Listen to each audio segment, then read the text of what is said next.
The left is having a meltdown of epic proportions. But what's really going on? It's not just about policy anymore. It's about a complete disconnect from reality. We've got to talk about MSNBC.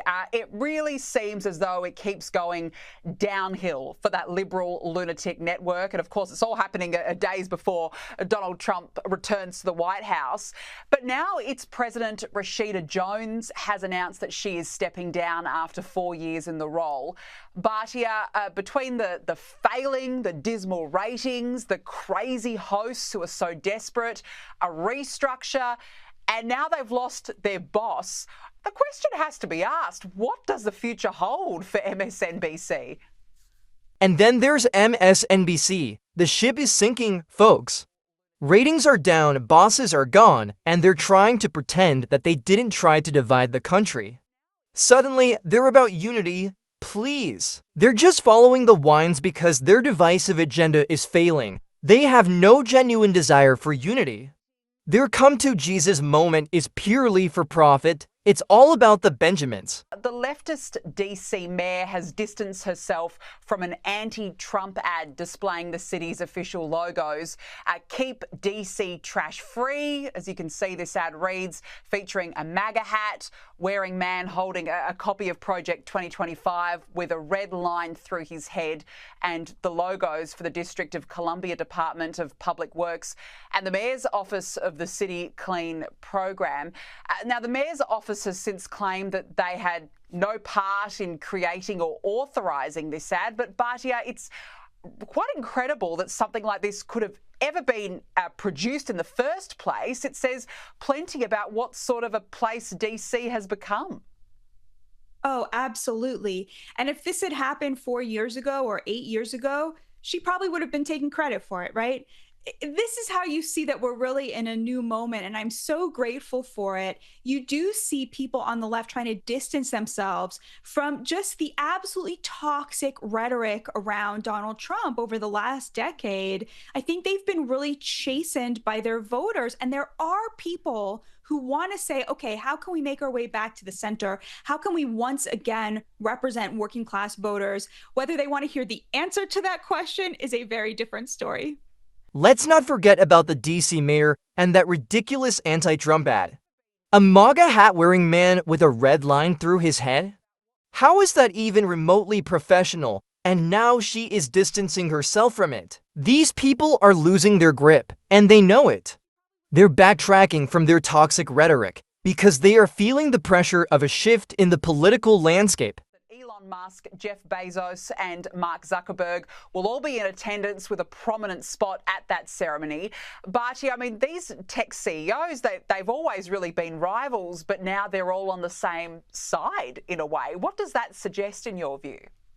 Then we have Elon Musk, Jeff Bezos, and Mark Zuckerberg all attending Trump's inauguration.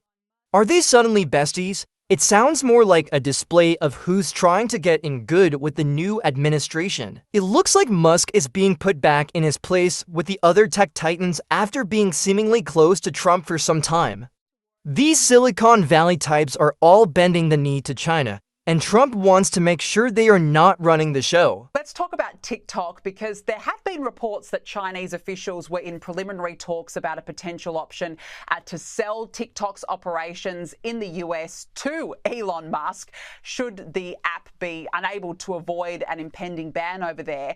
TikTok has since dismissed that. Bhatia, what do you think could happen here? It's very interesting to me because there are over 170 million users in the US alone, many of whom have built platforms and businesses. They're making money now from this app. It's so popular. If Elon Musk doesn't step in and buy it, is it really the end in the US? I think it might be. The Chinese have indicated that they would rather completely delete the app than sell it. I think it's very interesting if it does go to Elon Musk. And then there's TikTok. The Chinese would rather delete it than sell to an American unless it's Elon Musk. What does that tell you? They are stealing data and it's bad for kids. But hey, maybe Musk will buy it and get the users back in line. The fact they'd rather delete it than sell it to anyone but Musk is very telling about his relationship with the CCP. The US needs to deal with this security issue immediately. There's a lot of conversation surrounding a ceasefire deal between Israel and Hamas.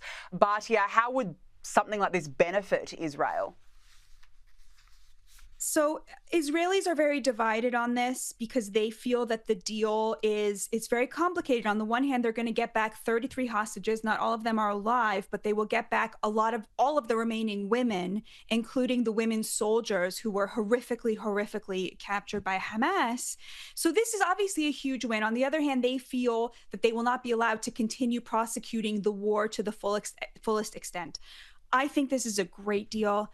I think Donald Trump knew exactly what he was doing when he put Steve Witkoff in charge of this. Steve Witkoff, who showed up and said to Bibi Netanyahu, we're going to do this President Trump's way, and he wants those hostages released. And so you're going to have to say hello. And then Steve Witkoff went to Qatar, where he has a really good relationship with the Qataris and managed to get Hamas to the table. So I think, first of all, it's a great deal to see those girls home in the arms of their fathers and mothers. I cannot wait for the moment. I don't think Donald Trump is going to allow Israel to be in a weak position vis-a-vis Hamas. I think that he will reward them for doing this. And I think that this is an example of what we can expect from Donald Trump's foreign policy more broadly. He is the deal maker. He knows how to make the Middle East do what he thinks it should do. The ceasefire deal between Israel and Hamas, it's complicated, but the fact that Trump, through Steve Witkoff, managed to get a deal done is amazing. And the hostages are coming home. That's what matters. This deal is a victory for those families, and another example of how Trump knows how to negotiate. I am hopeful that this leads to real peace and security. Look, the left is in disarray, and it's not just about politics. It's about a complete breakdown of logic and reason. But in the midst of all this chaos, there is hope. And that hope lies in holding people accountable and making common sense prevail. So, what do you think? Let me know in the comments below. And as always, stay caffeinated, stay informed, and we'll see you next time. Do you owe citizens an apology for being absent while their homes were burning? Do you regret cutting the fire department budget by millions of dollars, Madam Mayor? Have you nothing to say today? Can you back up, boss? Appreciate it. Have you absolutely nothing to say to the citizens today? Elon Musk says that you're utterly incompetent. Are you considering your position? Madam Mayor, have you absolutely nothing to say to the citizens today who are dealing with this disaster? And now we find out that her deputy mayor, Brian Williams, was reportedly placed on administrative leave last month after the FBI raided his home in connection to an alleged bomb threat he made against City Hall. Let's not forget about the absolute clown show happening in Los Angeles with Mayor Karen Bass and her deputy. While the city was burning, she was who knows where. And the deputy mayor, FBI raid, alleged bomb threat? It's like a poorly written TV drama. It's an insult to the hardworking firefighters and the people of California. The complete lack of leadership is astonishing, and the people are suffering because of it.